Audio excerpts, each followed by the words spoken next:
Hey, we are live on a Locked On Lions squad show on a Friday. How about that? A spirited pre-show discussion has us all ready to go. Shout out to the real ones that are joining us live. Jake Riepma alongside Natalie Kerwin and Bradford Banta. Sorry, my intro has been way too long already, but I'm just excited, Nat. I'm excited. How are you?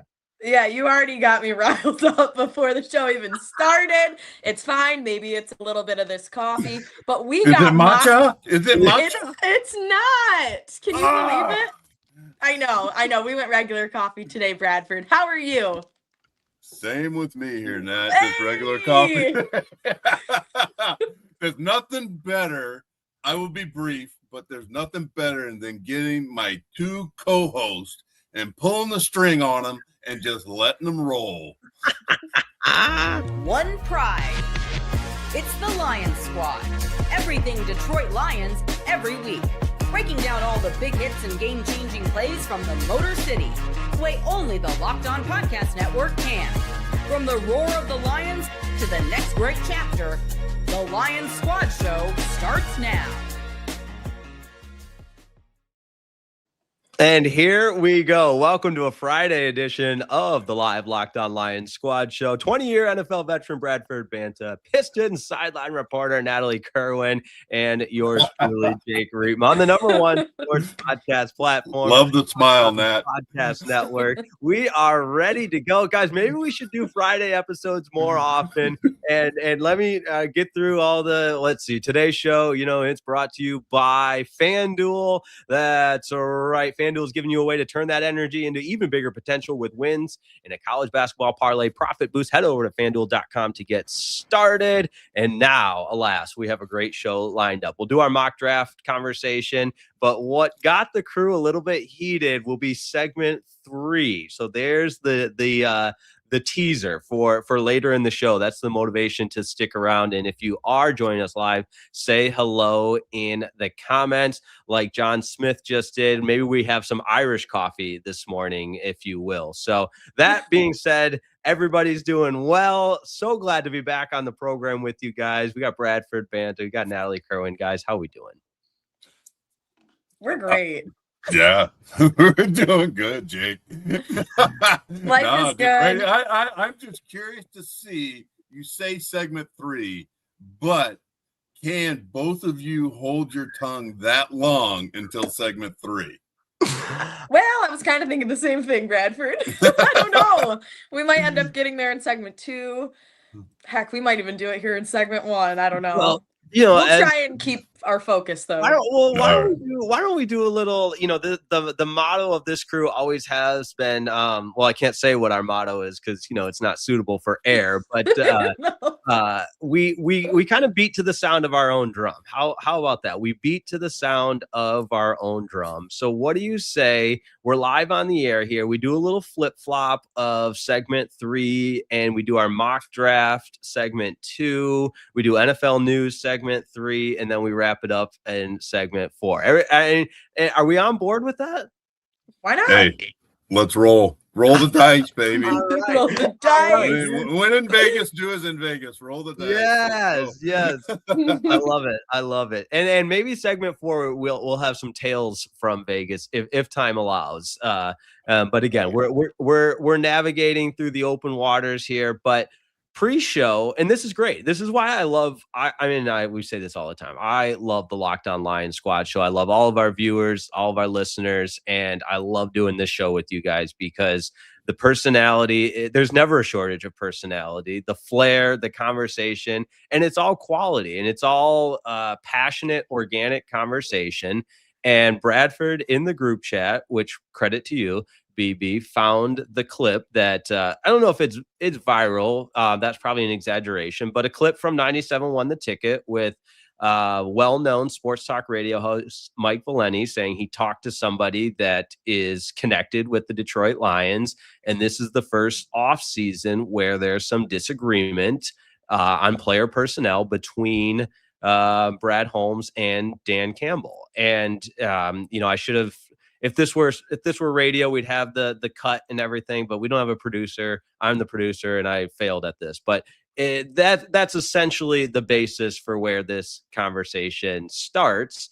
and I think we get into it. So Bradford, I'll kick it to you first. I think there's a lot of different ways we can go with the discussion, but the fact that maybe there's some disagreement between Brad Holmes and Dan Campbell is certainly noteworthy. And again, this is from a sports talk radio host declaring that he's connected with somebody that told him that. So that is also of the utmost importance to specify that from the beginning, that nobody is stating that. We're discussing what that might entail. What, the carrier pigeon?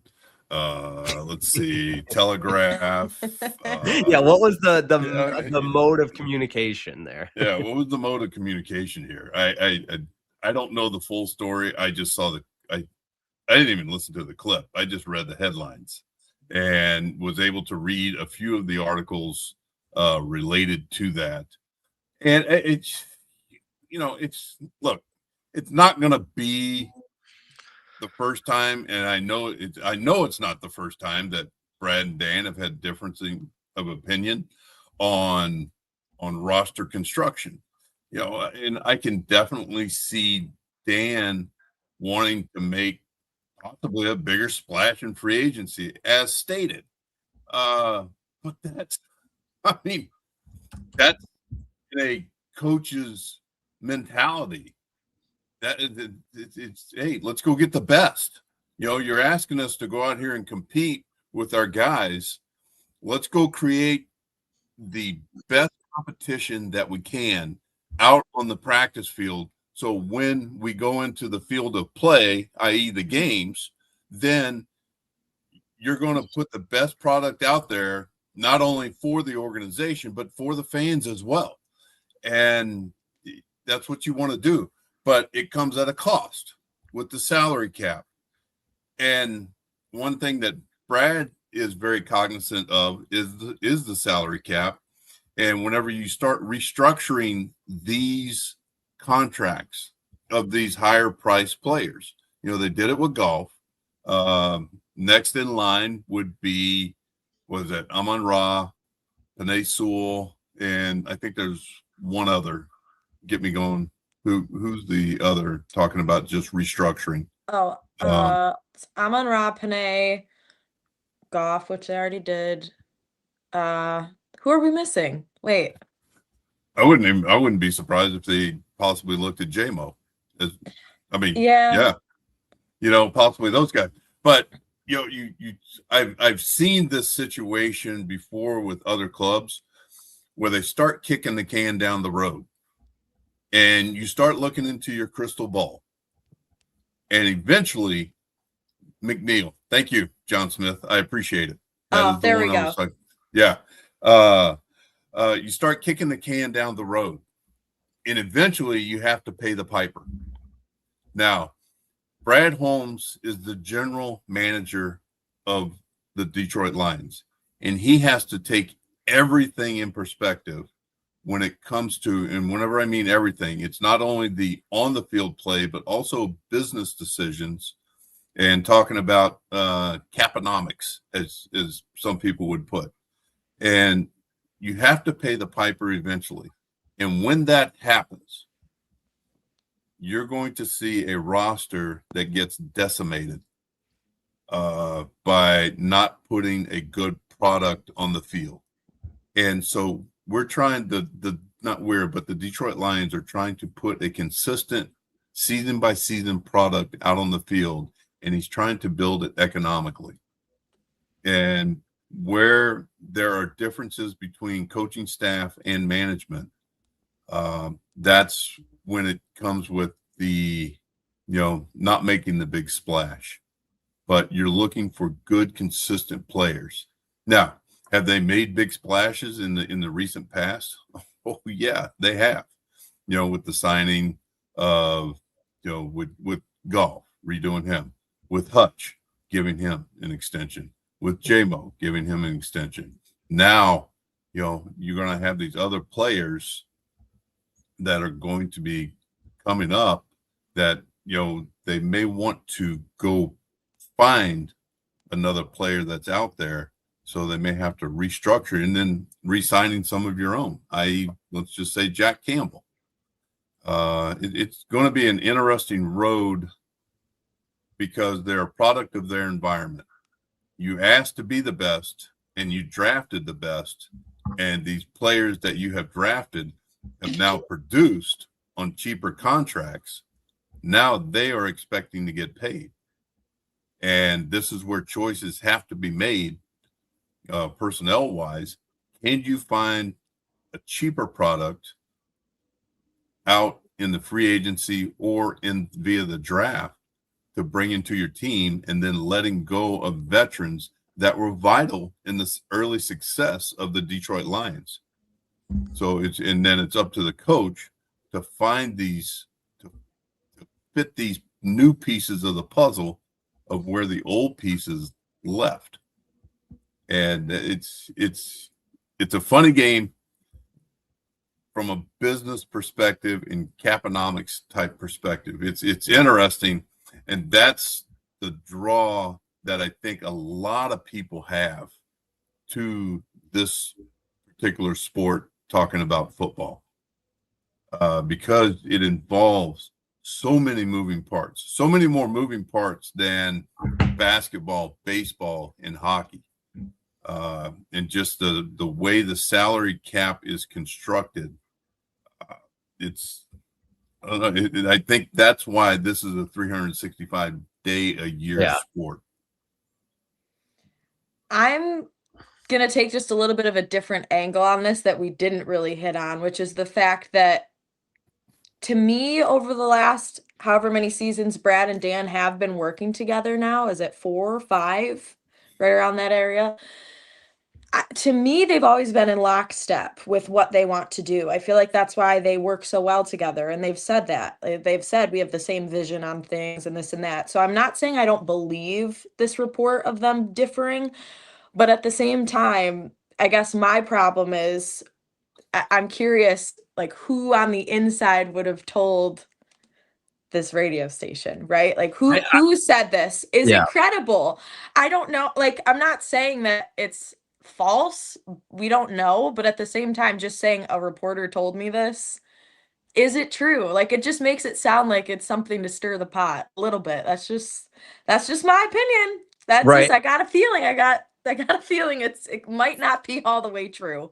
And I do think that's an interesting angle of it all. And I think we're all getting to the same conclusion that semantics play a part in this, because the definition of disagreements is what, they are they fist fighting in the office because they're disagreeing so much? And I think there's also a healthy component to that as well. Like, you can have healthy disagreements, and I think you should.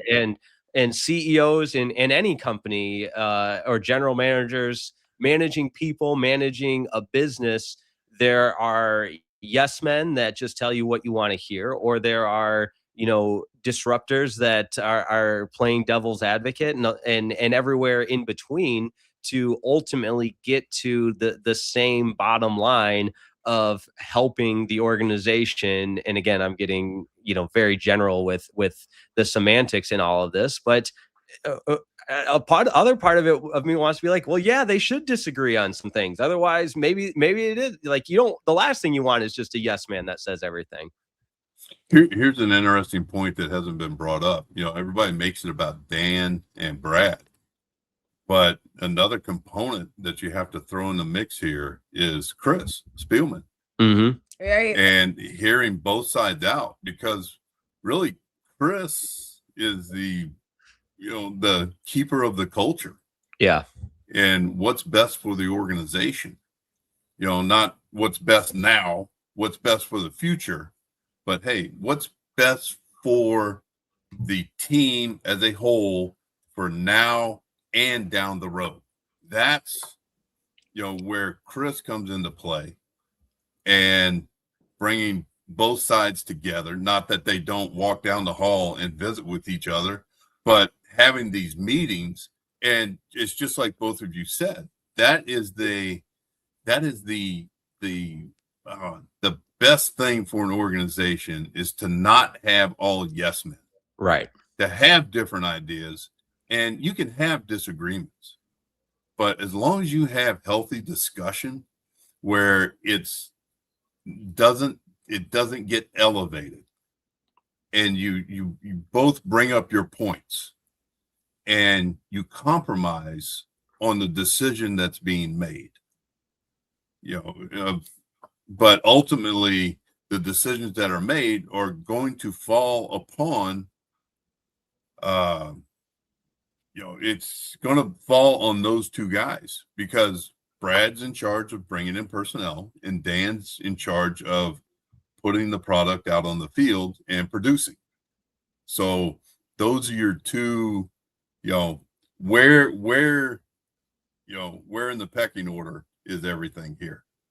That's the question you have to ask yourself. And then, this is where Chris comes into play to be like, all right, guys, let's come to a consensus here. That's the most important, is coming to a consensus.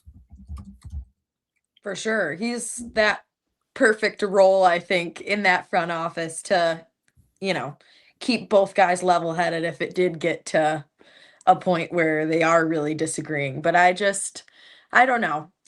I just have a feeling listen, you're trying to go in the direction of what's going to make this team better this coming season after what they classified as a very disappointing season last year. So, yeah, there probably has been some discussion of, oh, let's do this. Oh, no, I want to do that. But at the end of the day, I think these guys are still a very strong duo together, no matter what. And we've seen that. And I'm just curious. I'd be curious to know the actual details of what's going on behind the scenes, but we don't have that access to know on the inside. But I guess through this sports radio station we do. So, but here, this is what I would like. I mean, look, loose lips sink ships. And okay, that's a bar right there, Bradford. So, you never heard that, Nat? No. Yeah. I feel like I haven't. I don't know. Yeah, I would find out. You could put out some false information to different people within the organization and see what gets leaked. And that way, who's sending it out there. Ooh, very true. That's true. Yeah.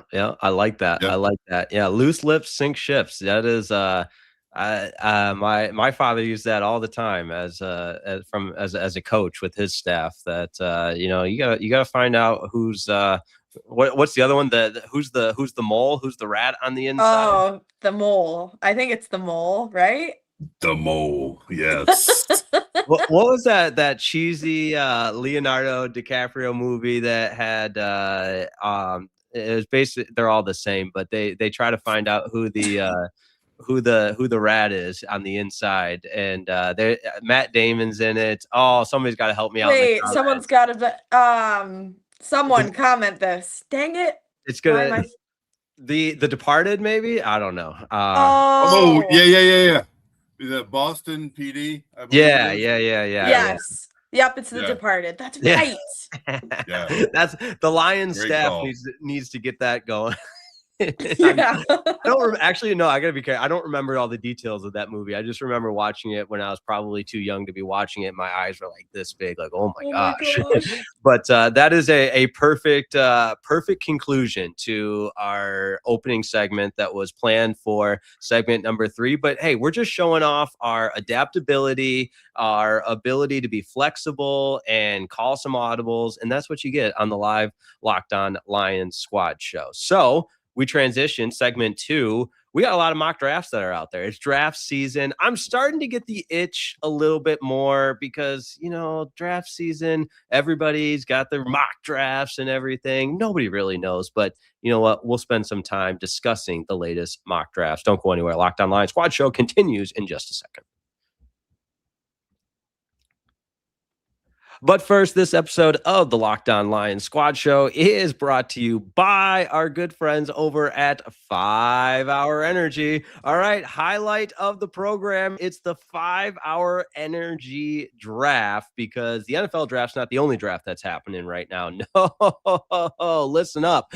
We've got 18 different flavors to choose from, including some new options like Confetti Craze. That's a crowd pleaser. You got the Fruity Rainbow. I've been accused of that being my favorite, the fruity rainbow. How about cotton candy? There's something for everyone. The board is set. The flavors are ready. My number one pick for today, I'm changing it up, because how about a classic strawberry banana? It's a tropical delight with strawberry, a taste that goes in everything from smoothies and milkshakes to cakes and ice cream, and add 5 Hour Energy to that list. It's the sweet strawberry flavor right up front and that soft, mellow banana finish. It's the mellow banana. It's not the crazy banana, guys. It's the mellow banana. It's smooth, creamy, and has that nice fruit profile. Oh, I love the smooth and creamy profile. It's reminiscent of a fruit smoothie, but it has the energy kick that you need and very low acidity. That's important. I saw that on there. I wanted to make sure I mentioned it, because you don't want the high acidity. No, you want the low acidity and easy to drink. It's gentle, it's sweet, and has the smooth aftertaste, and that's why it's my number one pick today. So head on over to 5hourenergy.com or Amazon. You can get your 5 Hour Energy at 5hourenergy.com or Amazon. And don't forget, the NFL draft's not the only draft going on right now. It's the 5 Hour Energy draft, available at 5 Hour Energy or Amazon, 5hourenergy.com or Amazon.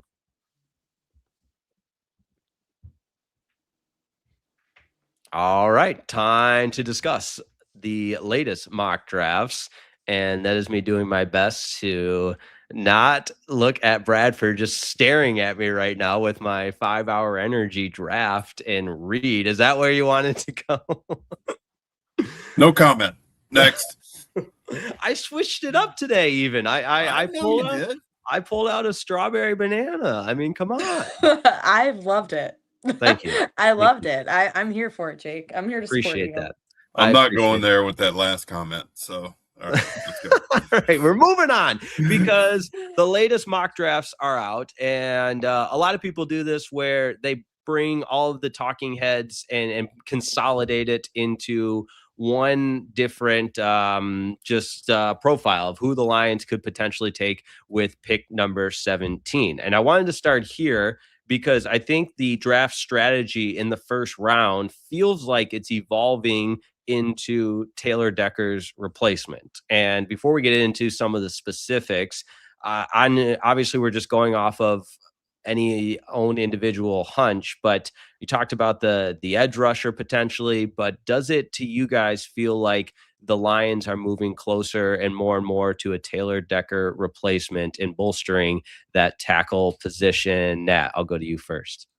Yeah, I mean, based on everything I've read, it's tackle. I've seen an edge here and there, but I think, I mean, we talk about it time and time again on this podcast. Have to address the line of scrimmage. You have to be able to fill that hole now that is left by Taylor Decker, who is here for 10 years, right? Do I have that right? And someone who, has anchored that line, protected Jared Goff. You need someone that can fill that role. And now even better than what we saw with Taylor towards the end of his tenure here with the Lions, dealing with some injury issues and whatnot. You need a young guy, I think, that can come in, that can, obviously play a huge pivotal role with that O-line and get this Lions line back to where it was just a few seasons ago. And we've also mentioned too, they may move Penei Sewell back to that position, which he played in college. So you may be looking to fill the right tackle position. But from what I've seen, that's what every mock draft essentially is putting out there. And I also think that's what they need to address first and foremost at pick 17.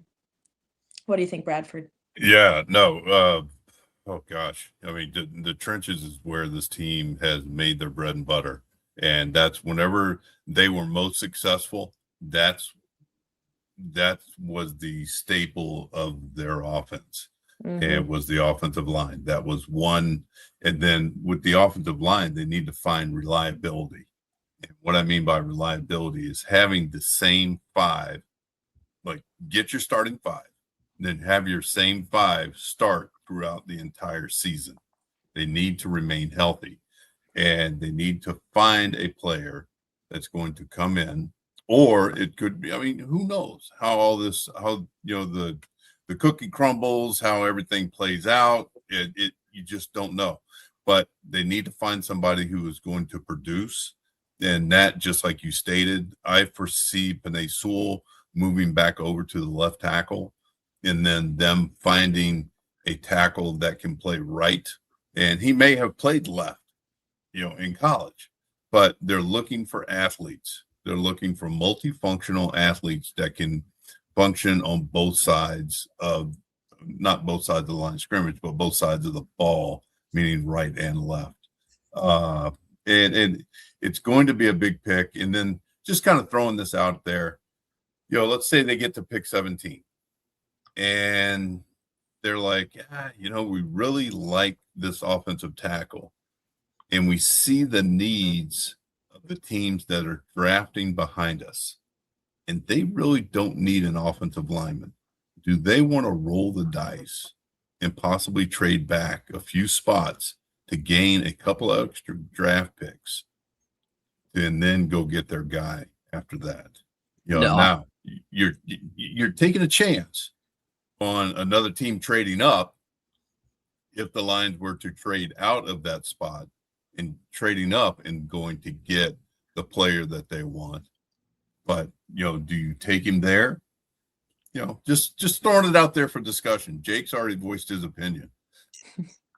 Yeah, no, wait, is that kicking it to Nat or kicking it to me? Am I? No, I'm kicking it to you. Yeah, because so I think that's you're already set up to catch it.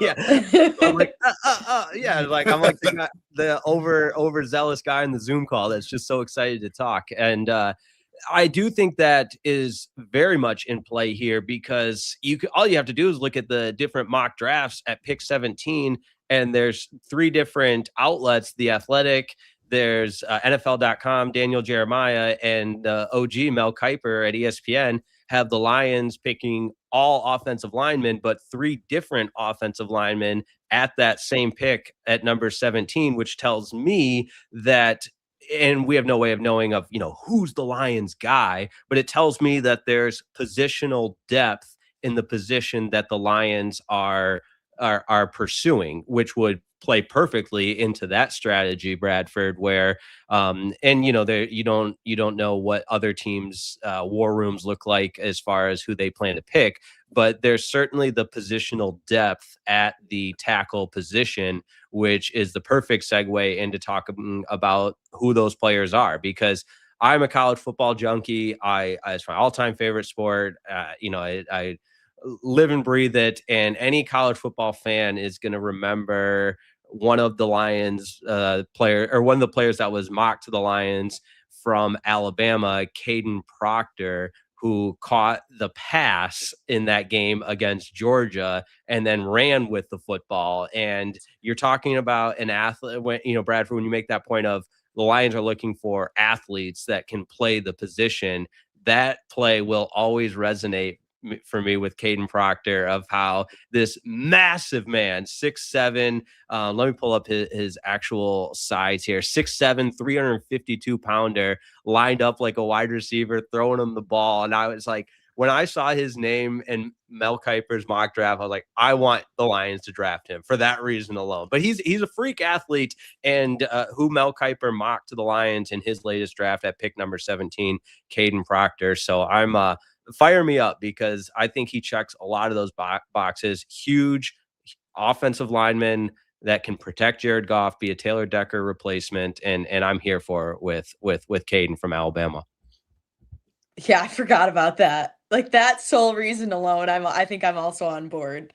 We'll take any guy like that. Come on, we want to draw up some trick plays, we can use him in there. I love it.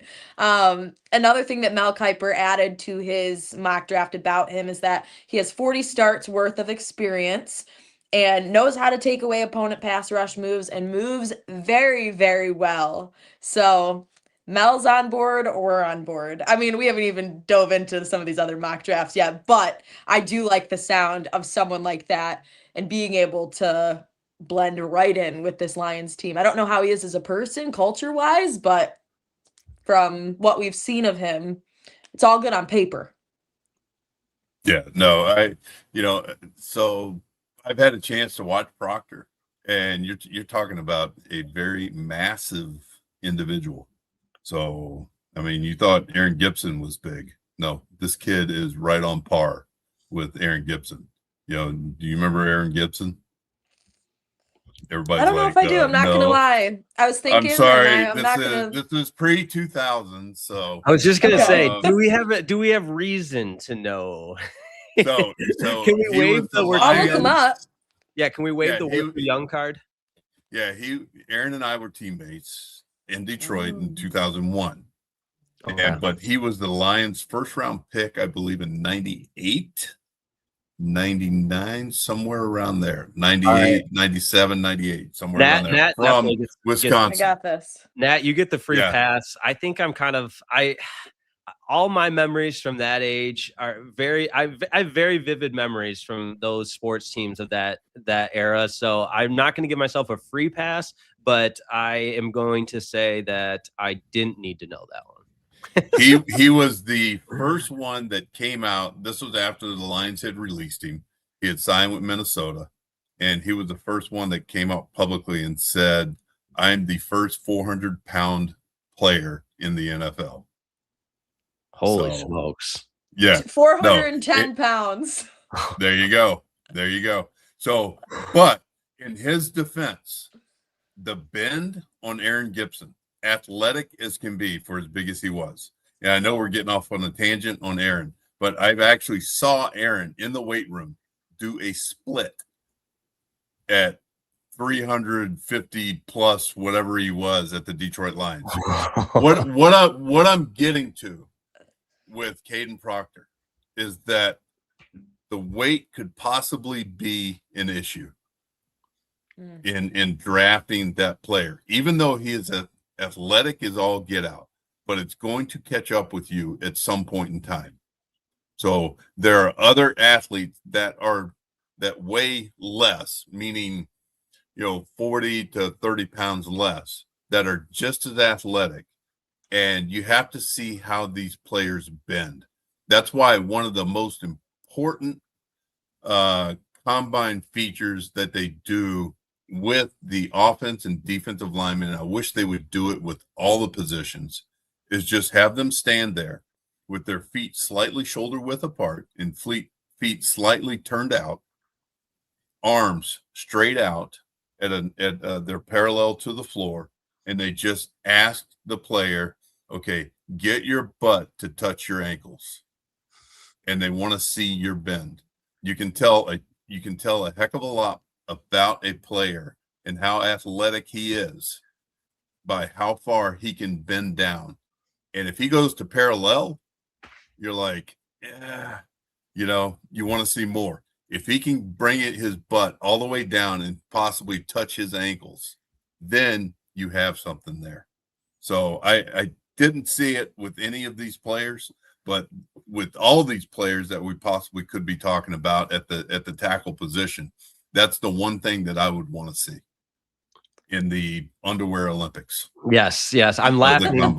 I'm laughing because I'm aging myself now, but Hillsdale, on my visit to Hillsdale College, they did that. And I remember just being there with, because and this is boring, but back then you used to, on your visit, you would work out and they test you and everything, and they don't really do that as much anymore because anyways, it's not important. But I remember doing exactly that, and I was all right. I wasn't the bendiest, but I wasn't the least bendiest. So but old Hillsdale College, I didn't end up there like Isaac Tesla. I remember that's his school before he transferred to Arkansas. Don't forget. Right. So lots of love for our D2 squad out there. But other options at the offensive line position, just talking about that positional depth, the guy we've had on the show before, shout out Nat, Colton Pouncey mocked Caleb Lomu from Utah to the Detroit Lions. And it's kind of, again, going back to the positional depth, it's the same reason, just a different, a different selection. It's the offensive line, it's Taylor Decker's replacement, and it's a guy that is deemed viable at the 17th pick, but from Utah instead of from Alabama, a different player. So I thought that was interesting. Again, just touching on the wealth of players that are out there and where the Lions are. Certainly not a high draft pick, but obviously tons of value in pick number 17 there. So I didn't watch a ton of Utah. The Big 12, they had a little bit of a disappointing season, I'd say, because they were good, but the Big 12, they didn't make it to the conference championship. But this, that, the other, really good offensive line, and Caleb Lomu from Utah. They actually have 2 tackles. Yeah, they got another one. I was about to say there's another one. Yeah, Spencer Fano, I believe. Yeah, he's another one. He played right tackle. Lomu and Fano. So those are your left and right tackles. So you never know. Yeah, one more from Daniel Jeremiah on NFL.com. Monroe Freeling, the tackle out of Georgia. And Daniel Jeremiah, one of those guys that's made his career out of being, a trustworthy talent evaluator, former scout and everything, says he's got the most upside of any tackle in this year's draft. So it's that time of year where we start throwing around the upside word. Upside. I know, and you never really know, right? Like you're not going to know until they're already with your squad and you find out if they have upside. But that's interesting. Yeah, I'm trying to see if we missed any. Let's see, another one. Who did Joel Klatt with Fox Sports said Blake Miller, offensive tackle out of Clemson. There's there's so many tackles that are being mocked by, and where it feels like, all right, that's the position they're going to, but who's going to be the guy? Who's going to be the guy? It'll be interesting to see how maybe it changes a little bit as we get closer. Like maybe more of these NFL insiders will be more locked in on a certain guy than the other, because they're all different right now. So what if here's a what if situation? What if they were to draft a guard? I wouldn't hate it. I mean, talking about let's stay in the poly world. Vega Ione from Penn State. Oh, yeah. He's throwing it out there. His name's been thrown out. I like him too. They've been saying he has talking about upside, that he might be the most talented offensive lineman in the draft. But coming from a interior side of things as opposed to being out on the edge there. But when is the NFL draft? What are we, like, less than a month out? NFL draft? Yeah, we always the end of April. End of April. End of April. That's right. All right. So we still got plenty of time. Don't worry. We got plenty of time. Just like we have plenty of time left on this show, because coming up next, we're going to talk some of the NFL rule change proposals. That's coming up next right here on the Locked On Lions Squad Show. But first, today's episode of the Locked On Lions Squad Show is brought to you by our good friends over at FanDuel. All right, it is college basketball season. I love FanDuel. You love FanDuel. College basketball, it's nonstop. Big games, tight spreads, momentum swings every single night. Did you see some of those upsets last night? The North Carolina Tar Heels. Goodbye. From early tip-offs to late-night West Coast shootouts, there's always action on the board. And now FanDuel is giving you a way to turn that energy into even bigger potential wins with a college basketball parlay profit boost. You can build any college hoops parlay you want, and I'm talking some of those rivalry matchups. We're into the tournament time now, so go ahead and utilize everything that is right there at your fingertips, and you can mix spreads, totals, player props, match how you feel the slate playing out, something live. I love it. Who we got just tipping off right now? Akron and Texas Tech. The Zips out of the MAC. Come on now. The Texas Tech Red Raiders. Wreck them. Yeah, get some action on that. Go safe. No, Go bold. Ride with the team you've been following all season. It's your parlay, your style, now with more upside behind it. Head over to FanDuel.com to get started. That's FanDuel.com. FanDuel, play your game.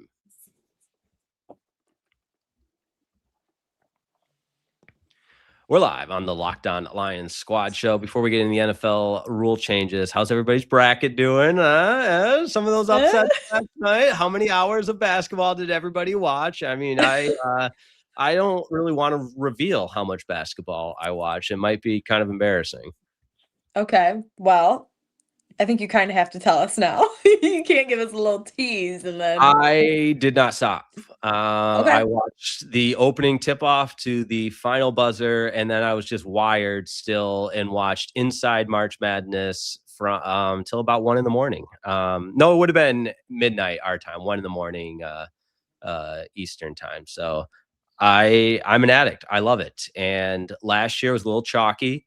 Not as many upsets, and we already had the magic of March. We had High Point beating Wisconsin. Got screwed there. Oh, come on, Kerwin. No, I know.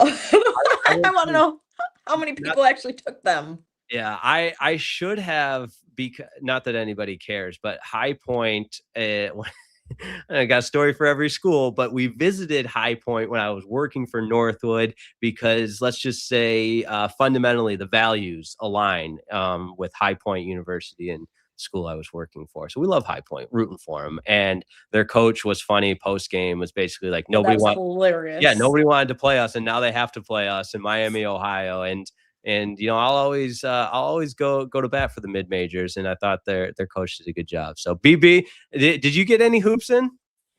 Yeah, you know the question I have. So whenever you're watching, do you go mono screen or do you have quad screen where you have multiple games up? Yeah, I used to.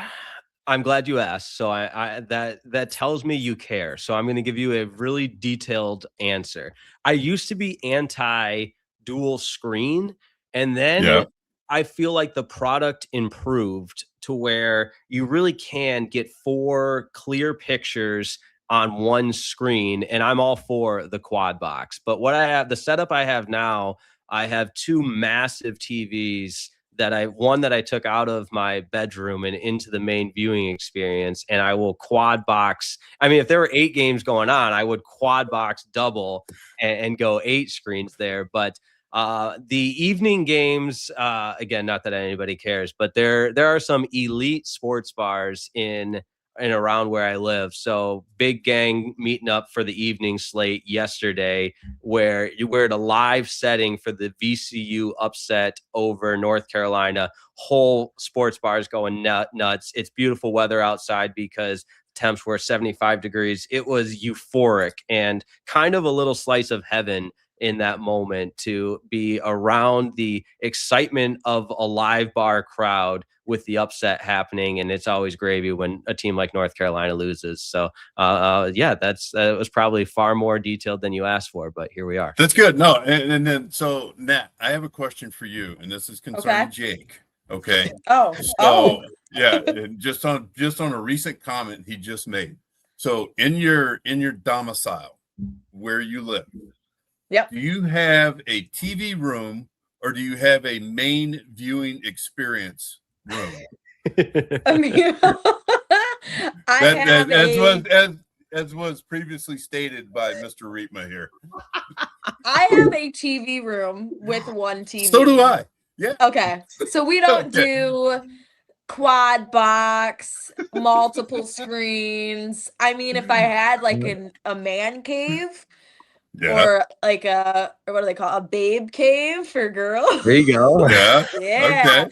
Maybe we would. That'd be kind of sick, but I kept the one screen going. But I will say this, you guys, in my bracket, I had VCU beating North Carolina. That was one of my upsets. So huge. I'm happy about that. I'm looking through my bracket right now. Not that we should be getting distracted with this, but I think that ship sailed a long time ago. We are fully distracted for sure. So I'm in a pool with like my cousins and their friends or whatever. There's 44 people. I'm in 8th right now. Let's go. Love So that. root for me, cheer for me. Oh, we always. absolutely. Did anybody join the Locked On bracket pool? No, I don't even know Don't if I worry. saw an email. Don't worry. Yeah. I joined it, and then there was a follow-up email that told me it's not for the employees, despite the employees being sent the link to join.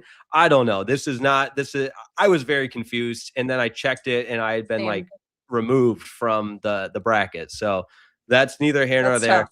Let's talk some NFL rule changes, because the Steelers and Browns were putting the proposals up there. So we'll start with the Steelers. The Steelers proposed a rule change that would permit NFL teams to directly contact up to 5 prospective unrestricted free agents during the league's legal tampering window. So we kick it to our 20-year NFL veteran, Bradford Banta. Legal tampering. Do you agree with extending that window and going with the Steelers' proposal here? You're talking about the 5 prospective unrestricted free agents, contacting them directly? Yeah, I do.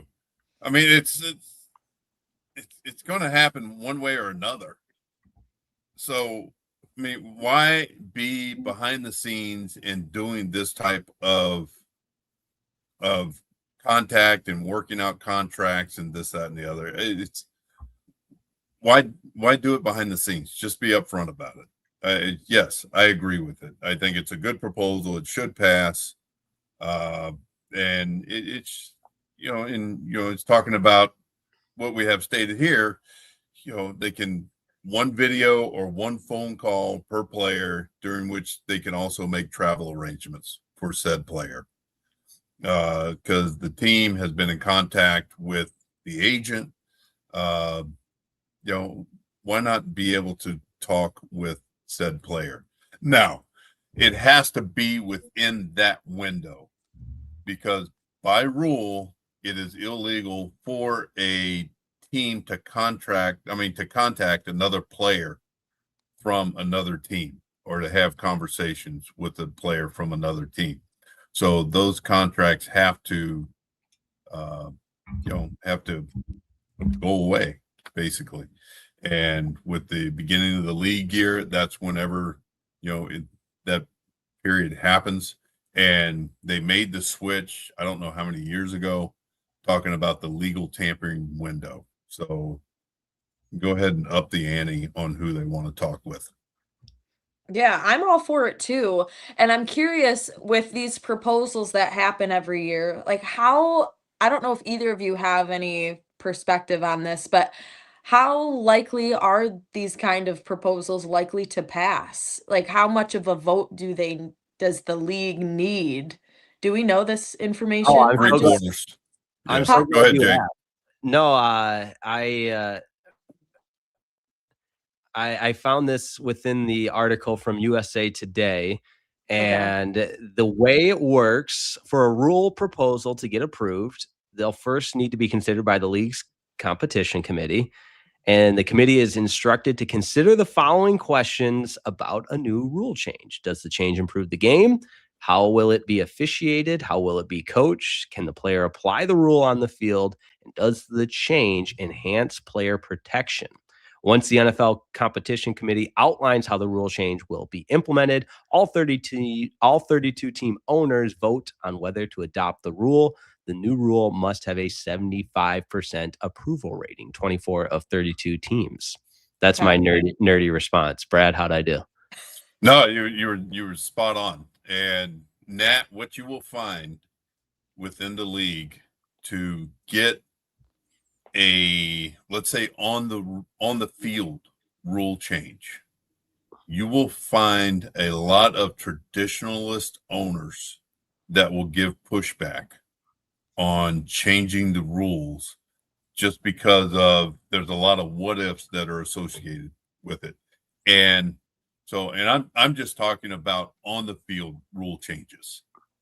You can talk about how it's going to get coached, how it's going to get officiated, but that's where the UFL comes into play. because the UFL will put some of these rule changes that they're proposing in live action, and they will institute it on the field of play for the NFL to observe and to see how it changes the game. They're the guinea pigs. Yes, they are the guinea pigs, and it's fun for me. It's fun to be associated with it, and it's to watch all of that go on, because you think about the dynamic kickoff that started in UFL or USFL or XFL, but now it's instituted in the UFL, and now the UFL is making a slight tweak to it and moving the players back towards the kicker 5 yards. So instead of the 40 and 35 yard line, where the kickoff team starts on the 40-yard line and the kickoff return team starts on the 35-yard line, we're moving it back towards the kicker, where it's going to be the 45 and the 40-yard line. And instead of, I think the NFL has 3 floaters for the kickoff return team, the UFL is now going to have 4 floaters in that 35 to 30 yard box. Mm-hmm. And I think you're going to see bigger returns, kickoff returns in the UFL because of that. And reason being is that having 4 floaters allows them to drop a little bit deeper, and they'll be able to pick up those blocks a little bit later, allowing them to not have to hold those blocks as long. They just got to occupy the cover guys a little bit longer. And because last year, when everything was happening, because I had talked to a bunch of buddies of mine in the special teams world in the NFL, because I had seen what was happening in the UFL. And I told them, I was like, just be ready for your starting field position to be, when you return the ball, it's going to be around the 27, 29 yard line. And lo and behold, that's where it ended up being in the NFL. And now in the UFL, for a touchback, if the ball flies all the way to the end zone in the UFL, the starting field position for the offensive team, for the kickoff return team, is now going to be the 40-yard line instead of the 35. Oh, that's massive. Oh. I mean, 35 is already huge, but you're talking about starting a drive on the 40. That is huge. And I'm fascinated by this stuff. And I think it's such an interesting process, like you said, where there literally is a guinea pig trial league to implement. And obviously there's the UFL is a lot more than that, but it's great to have that. And you see that in baseball too, with the automatic ball strikes that have been being tested in the minor league for years and years and years, but and now being implemented at the major league level. But one more quickly, and I know we got one more segment here. So this is going to be a little bit abbreviated, but the Browns proposed that teams can make draft or trades involving draft picks within not just the next 3 seasons, but to expand that range to 5 years out. I'm not as big on this one, and it's probably a me problem, because I think of the NBA when teams are trading draft picks in 5 years from now, and my dumb brain can never remember who has what pick when. And I think this might be a little can of worms situation where you open up the can of worms and allow teams to trade draft picks 5 years out the road or down the road. Man, that just seems like a long ways away. But Bradford and Nat, curious your guys' thoughts on the proposal of being able to trade draft picks 5 years out in advance. Nat, you start. I have a comment that I want to ask both of y'all, but you start, please. Okay. I think personally, because listen, me working in the NBA, I guess I'm used to that. Seeing, to your point, Jake, it is crazy sometimes to be like, wait, God, wasn't that pick from what feels like years ago? Quite literally. I feel like it can get a little, I don't know, a little excessive when you're that far down the road and you're getting picks from a team from years ago. It does seem like a lot, but I think adding 2 more years onto it in the NFL isn't a huge deal. 3 years to 5 years. I don't see a huge problem with it. I don't know. I'm not particularly against it, I should say. Just because we are seeing it in another sports league. I don't know. I don't see why they wouldn't. I don't. I guess I don't see a huge issue with it. It doesn't seem that long for me to go 3 to 5 years, but that's just my take on it. Yeah. I see it possibly happening maybe 5 years down the road. I don't see it happening this year, simply because here's the question I wanted to ask both of y'all. All right, and you have to answer immediately. If you don't answer immediately, then you've already given your answer. Okay? Ooh. So, all right, Jake and Natalie, and both of y'all can answer at the same time. All right, and y'all can talk over each other. Jake and Natalie, what did you have for breakfast 5 days ago? 5, 4, egg burrito 3, with veggies. 2, Eggs. 1. Done. I love that exercise. Yeah. That's Professor Banta. Yes, ma'am. Okay, so what should we learn from this exercise? So, okay. So you're asking a GM to trade these picks 5 years down the road. As an owner of a team, is that GM still going to be in place 5 years down the road? And that's where the owner has to come into play and be like, I don't like that. You're asking an employee to trade capital, draft capital down the road. And then you also have to have predictions. And now you're getting into the high school level. You have to have predictions of, okay, what is the draft 5 years down the road going to look like? Now you're going to have to. These are really good points. So you're going down a road that I just it's a big roll of the dice. Yeah. So I would say it is more roulette than it is craps. I would agree with that assessment, Professor Banta. And we've got one more segment, which is report card for Jake Riepma on this one. Not going to be great with the hosting because, man, we have 3 minutes left in the show. We have about a 90-second ad break to keep the lights on and then a 1 minute segment. So report card, not great. It speaks to the quality of discussion we've already had. So final 30-second segment coming up next on the Locked On Lions Squad Show. But first, today's episode of the Locked On Lions Squad Show is brought to you by our good friends at Robinhood. What if sports were traded like markets? Now you can put your sports IQ to work in real time with Robinhood prediction markets. It's not you against the house. It's you participating in a live market. You can buy or sell your positions live all game long. Use your sports knowledge in the moments that matter. Robinhood prediction markets changes the game. It's people moving the action. So when momentum shifts, you can move with it. I always knew the game, but never had a dynamic way to apply that knowledge. Now I can actually take part live in a market powered by people. You're no longer just a spectator. Play by play, you decide.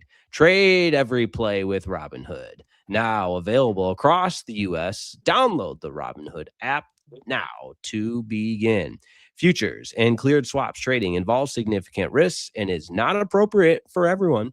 Event contracts are offered by Robinhood LLC, a registered futures commission merchant and swap firm.